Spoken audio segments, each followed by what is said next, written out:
Hello Taurus, thank you for joining me for your weekly forecast for week commencing the 19th of November. We all share relationships with people, whether it's with the bank we choose to bank with, or whether it's the person that we have some kind of business arrangement, or perhaps even on a personal basis. And those shared relationships really come under the astral microscope this week. Mercury, the planet of communication, is tracking backwards in this area, so you could find yourself reviewing anything that is about a commitment. But equally, with the Sun moving into this area on Thursday and joining with Jupiter, the planet of growth, it can be an opportunity for you to be much more entrepreneurial or to make the most of your current resources. So if you do a financial review, you may find some ways to loosen up things, create a bit more of a surplus, or find ways to budget ever more effectively. But with Mercury tracking backwards, what you're told by other people could potentially hit some kind of issue around clarity. It's not that someone will necessarily deliberately try to deceive you, it's just the information you're told may somehow or another not necessarily be utterly accurate. And part of the reason for this is that Mercury is tangling with Neptune. Neptune's been in the part of your scope to do with your friendships and idealism since 2012. This is not a great week to mix business with pleasure. So do be utterly hard-headed when it comes to the more nitty-gritty side of your resources, finances, anything to do with pensions or savings. Here, be utterly clear-headed. However, if you can be, Mars's angle with Saturn in the second half of this week can be very positive for you. And there could be someone that you find that you collaborate well with.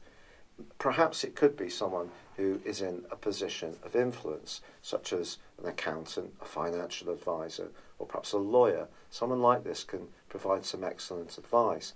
But equally, someone could tell you something quite accidentally that's not right. So just make sure that you're really scrutinizing the details, and that will help to make sure that things stay as clear as possible.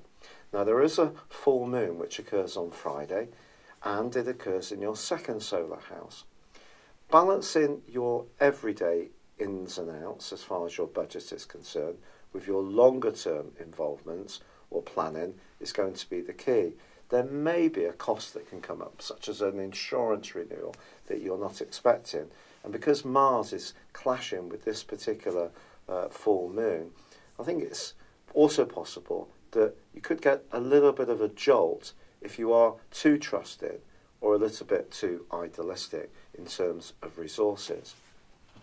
What I would say is the 8th solar house that the Sun moves into joins with Jupiter and, of course, connects with Mercury in as well, can at a more psychological level be very much to do with transformations. Some part of your life may be going through an alteration, and if something does make way for something new, see this as a very positive process, even if it does feel sad or you feel a little bit disappointed that something didn't quite work out. You're actually preparing yourself for a much brighter and more optimistic phase of your situation, which generally has been the backdrop of this story for this year for you. It's been a real pleasure being with you. I'd love it if you would like or comment on this video, or if you've yet to do so, please do subscribe to this channel. Thank you. Hello Taurus, thank you for joining me for your monthly forecast for November for the Sun or the Ascendant. Your ruling planet is marvellous Venus. Venus is about sensuality, it's also about charm, it's about graciousness, it's about tasteful objet d'art, it's about the arts, and it's in retrograde this month. But if that rings a bell, yes, you're right, Venus was in retrograde last month, but in your sector of relationships. But she has inverted into the sign of Libra at the start of this month. Now, this is significant because Venus also influences Libra along with your sign. But this planet is going to be in retrograde through to the middle of this month. but in an area which is much more practical for you. The area that's to do with sacrifice around relationships. Yet ironically, the Sun, through to the 21st, is in the part of your scope to do with relating, and forges on the 7th an amazing alliance with Neptune. When it comes to your relationship decisions, therefore, I do feel a degree of sacrifice is going to be playing out in your thinking or in your situation. Unfortunately for all of us, no relationship is perfect. Even if we love someone absolutely, totally, there can be times when they grind on our nerves. But I think what Neptune's saying to you is that you will be looking to embrace the more idealistic side of your nature on the back of this new moon from the 7th. And if someone isn't quite coming up to your standards, or you are the one who is very sacrificing, Venus in the 6th house, which is about helping people, being of service, it's not so romantic, but it's very good at thinking about what a partner may need, anticipating their desires, and so on. If you're doing quite a lot of giving and not getting very much getting, then I do feel that this is going to be a truly significant time for you. Part of the reason for this is that Venus is in retrograde, but it is in a broad opposition with Uranus. Now, Uranus starts this month and for 1 week is in your sign, just about. On the 7th, it inverts back into the sign of Aries, where it's going to be until the 5th of March next year. If this rings a bell, it's because Uranus has been in Aries until mid-May, since 2011 full-time, and for 5 months since 2010. And it may have led to you feeling rather vaguely restless at times, but finding it quite hard to pinpoint exactly why. And of course, more recently, you've had a clustering of energy and current energy still with Saturn and Pluto in your sector of change and adventurism. At the start of the year, that was a massive influence. And 2018 may have been a time when you have wanted to break out in some ways and be more experimental, even though you're known as the sign of commitment and stability. But I think there's only so far and so much we can give in any relationship. So if you're feeling gratified and your sensitivity and kindness and giving to a tie is being reciprocated, this can be a time of great growth. If it's not, the stormy influence of Uranus can start to shake up things. And you may find yourself being just a little surprisingly outspoken here and there. And maybe things that you've kept quiet will come bubbling to the surface. Of course, Uranus has been clashing with Mars ever since the middle of May, all but 1 month when Mars inverted back into Capricorn. But I do feel that if there has been some kind of rebellion that's been quelled more recently, it could come up again this month if you're not feeling that there is that give and take that's being played out.